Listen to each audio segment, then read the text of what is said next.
Guys, ako'y gulat na gulat kasi may nagsusumbong sa akin.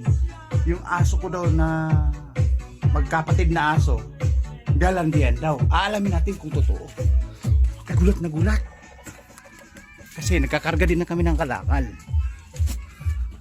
Asan na yung magkapatid na ano? Bakit? Ano ba nangyari? Saan? Oh my goodness, magkapatid yan ah. Magkapatid. Pwede ba yun magkapatid? Nagbibirahan? Oh Diyos ko, oh my goodness, bulang higabi, saging kamote.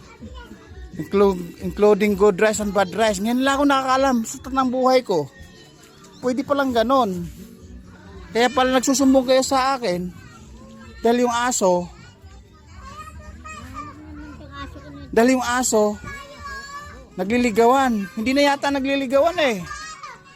Oh my goodness. Tangay dito sa gawin na to. Kasi nagkakarga kami guys.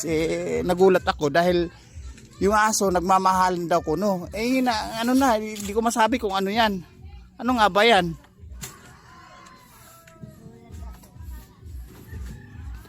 Ang tawag niyan, tog-tog sa quick isaw-isaw. Oh my goodness. Talaga lang ha. Kasi yung ina niyan, nakagat ng dalawang bata, bininta. At sila, naglalambingan naman ngayon.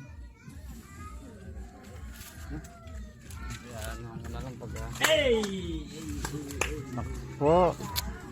Oh my goodness, ako'y kabang-kaba talaga sa nangyari. Mulat pa kabata at lumaki ako, magkapatid. Magkapatid na aso, nagmamahalan, naglambingan. Ayan, magkakaanak na siguro. Oh my goodness. Oh my goodness. O dyan lang kayo. Iiwanan ko na kayo dahil naiinggit ako sa inyo. Ha? Bye-bye.